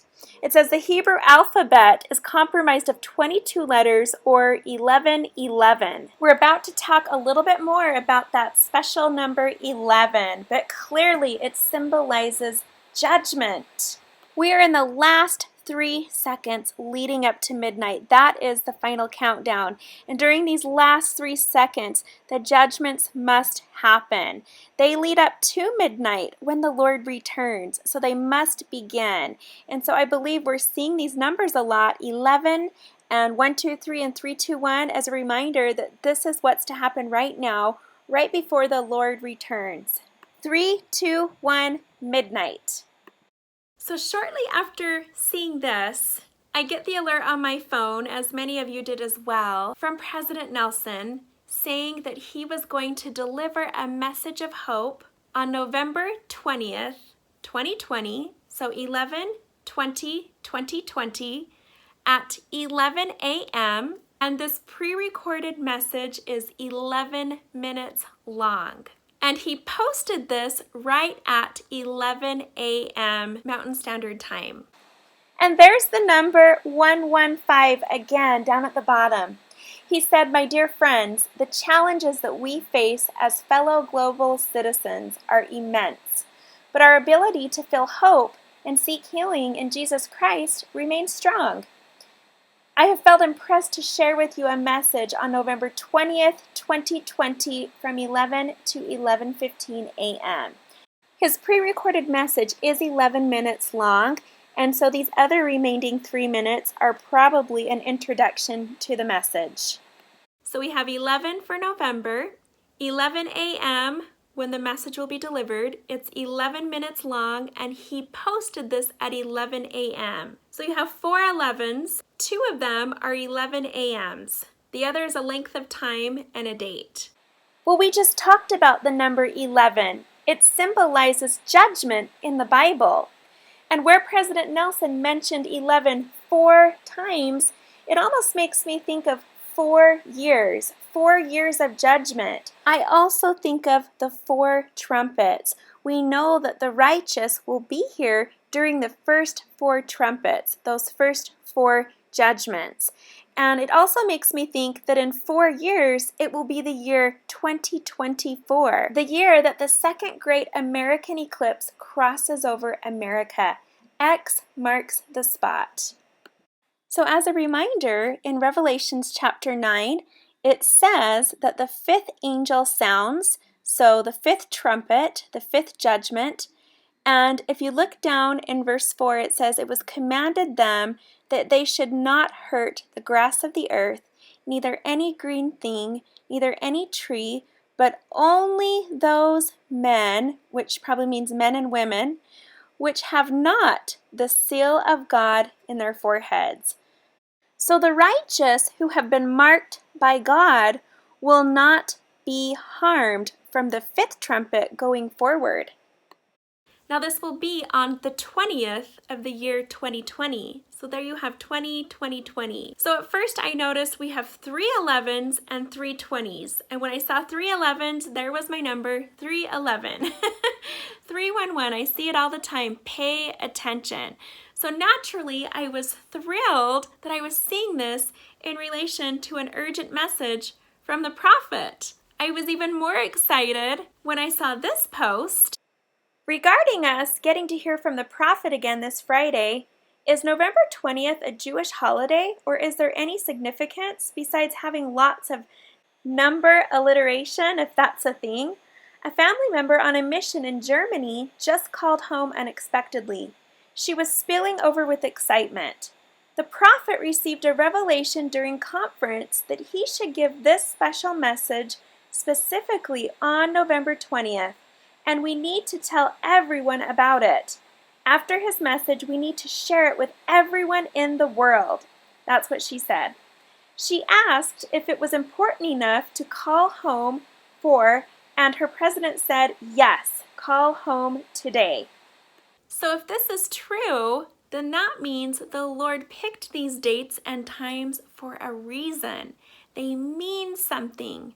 There is symbolism in them, and he wants us to know that. I can't tell you how many people reached out to me and said, these numbers stand out. There is a pattern here. And you always say when numbers repeat and there's a pattern, it means pay attention. And yes, I still believe that. And here we have these numbers, we have a pattern, they're repeating. It's as loud as ever saying, pay attention to what the prophet is about to say. Pay attention to his message. So a lot of you have asked me, what are your thoughts? Why do you think he chose the 20th at 11 a.m.? What do these numbers mean? Before I share with you some of my thoughts, I want to share some of the thoughts that have come from you. A friend of mine shared this. She says, a thought, the Mayflower Compact, which helped evoke the covenant of this land upon the Pilgrims and their descendants, was signed November 11th, so 11/11, 1620. But with the calendar adjustment between our calendar and theirs, it actually is November 21st, 2020 on our calendar. That seems significant that the next day after President Nelson was directed to speak is the 400th anniversary of the covenant modern Israel made before settling here. The day before what is now November 20th, the first baby was born in the new land, actually still on the Mayflower.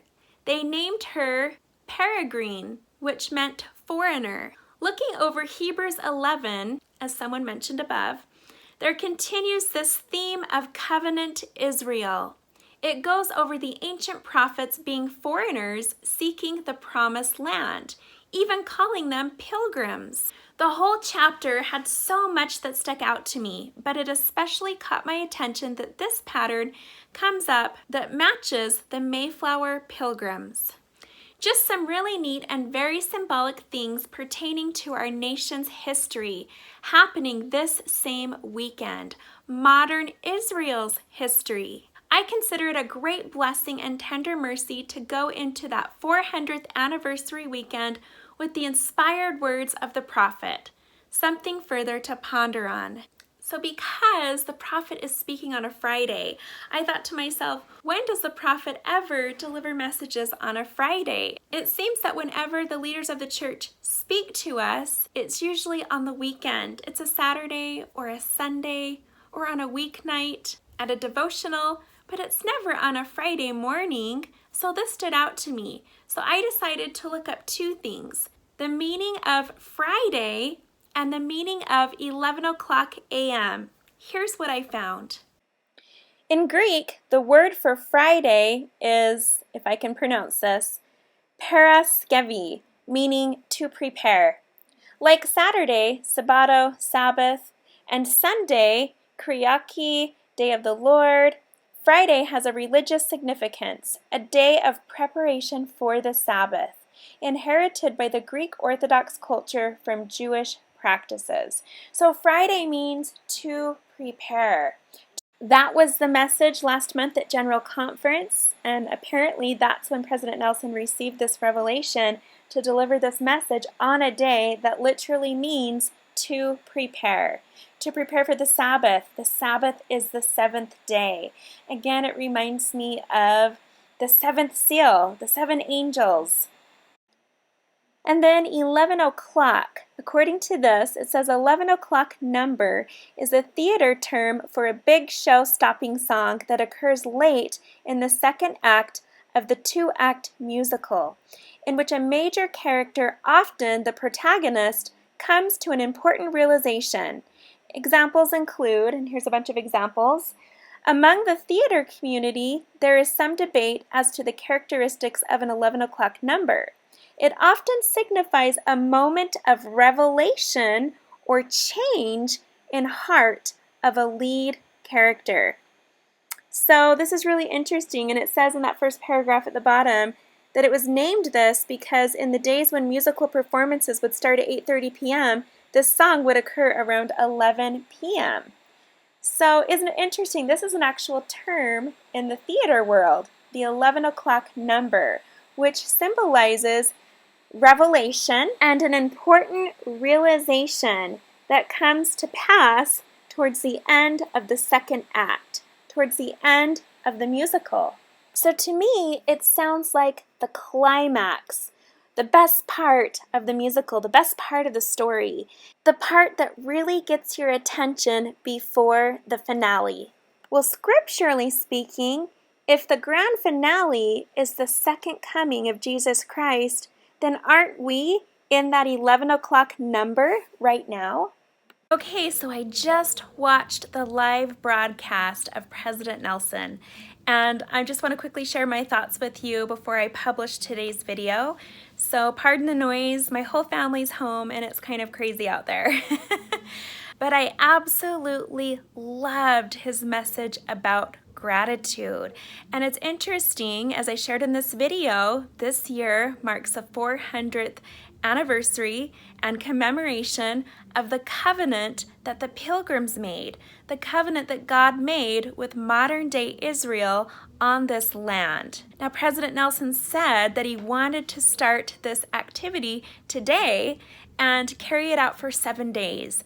Well, 7 days from Friday morning is Thursday morning, Thanksgiving. He wants us to focus on gratitude leading up to that day. So again, there was a hint towards that covenant that the pilgrims made with God 400 years ago during the date of that anniversary. And I love that he said, if we all do this, that we will spread that message of gratitude to the four corners of the earth, and we can help fulfill that promise that God made with Abraham. When he said that, my spirit bumps stood up on end, just like right now. That was powerful. That right there is not only us turning our hearts to our fathers and fulfilling a promise, but also helping to fulfill prophecy, coming straight from a prophet. I loved that. Now, just a couple days ago, I shared a video on my Happy Lady Facebook page in regards to gratitude. I shared a video from, I think it was 1951, that I found with my kids, and we watched it together. And it was so refreshing. It really helped us remember how important gratitude is and all the things that we have to be grateful for. And it made us really happy. So I shared that video. I don't know if anybody actually watched it, but I'll include a link to it down below in this video if you'd like to watch it with your family, just to see the kind of things that American families were grateful for in the early 1950s. And what I love about that video is there's some interesting parallels to what we're experiencing with the issues of today. So I absolutely loved it. I also talked about in one of my recent Come Follow Me primary videos, this book that my friend Elizabeth gave me called the 1 Minute Gratitude Journal, and I decided to start it on November 1st and take the time daily throughout November and of course beyond to write down all the things that I was grateful for that day. And they're just simple things. In fact, there was even a day I was having a really bad day. It just seemed like everyone I encountered that day was in a horrible mood and almost had something personally against me. It was all day long. So that night, as I was sitting in my car while my girls were at dance, I decided to open this up and write all the things I could think about that day that I was grateful for. And it gives you half a page to write down things for each day. I filled that entire half a page, and it made me smile. It reminded me that I do have things to be happy about. Even on days when everything seems gloomy and hopeless, I can rise above that. And by the time I wrote everything down, I was in a way better mood, which carried over into the next day, and I had an amazing day the following day. So I can testify to the power of doing this. It really can lift this whole world right now out of this gloominess that we're in with this pandemic and everything else going on. I absolutely love this, and I have personally felt a need, sort of a call, to bring more positivity into the world lately through social media. So if you follow me, you've probably noticed I've been sharing all kinds of random, silly, happy little things here and there, just because I want to do my part to lift everybody up out of that darkness, however I can. If it's a picture of my kids, if it's something we did that day, anything to shift the focus away from all the politics and the pandemic and all of that. So what an inspired prophet we have, you guys. I'm so glad that my family and I got to watch that video. And it's just funny because my husband happened to have today off. He always is in meetings from 8 in the morning until 5:30 at night. He's always on the phone. But he took today off before the prophet announced this. So he was able to watch it with us. Powerful. Right afterwards, my friend sent this to me. She said, "This started at exactly 11:30 remaining time and ended at exactly 11:13 a.m. So there's those pay attention numbers again. And something I forgot to say was that I loved how President Nelson offered a prayer at the end. I can't remember the last time, or if ever, I've ever heard President Nelson pray. I loved hearing our dear prophet pray for the whole world, and I love that he offered it and did it in front of the whole world. It just felt so special and unique and just seemed so personal, and it just really unified everyone's hearts. I really felt that, even with my own family. So that was absolutely powerful. Now, a friend of mine from England said that her stake leaders encouraged everyone to study Mosiah chapter 2, verses 1 through 6, prior to listening to President Nelson's message today. So we did that as a family, and I could very much see the parallels with King Benjamin and President Nelson delivering this powerful message to the people. So if you want to take the time with your family to go study that, there's some significant gems in there that I think you'll really appreciate and enjoy. So again, we have so much to be excited about, so much to look forward to. A message of hope was delivered to us from a prophet of God, going into this sacred special weekend where we commemorate the 400th anniversary of that covenant with modern day Israel. This is huge. Nothing happens by chance. There's no such thing as a coincidence. The dates were predestined for the pilgrims to arrive here and enter into this covenant, just as this date was chosen by the Lord for President Nelson to deliver his message to modern day Israel. This is a wonderful month, you guys. I hope this coming week, as we celebrate Thanksgiving, instead of being angry and upset and bitter and uncertain and anxious, we can be happy and find joy and confidence in the Lord and his plans. Nothing is left to fate. Nothing is left for chance. Everything has been predestined, predetermined in the Lord's plan. Let us focus on what it is we're grateful for. Let us continue to strengthen our families and our homes and build these holy sanctuaries unto the Lord. That's how we build Zion. I know as we do this, we will make it through this year. We will make it through these times, and in a way it will renew our cup, renew our faith, build us up, strengthen us for what's to come, and we will be happy. We're gonna get through this, but we're gonna do so happily. We don't have to suffer through it. We can find joy through this next phase before the Lord returns. I know this is true, and I say it in the name of Jesus Christ, amen. Anyways, I hope you guys are having a wonderful day. I hope you have a wonderful week and truly do enjoy your Thanksgiving with your family. As always, I'll keep you in my prayers, and I will see you next time.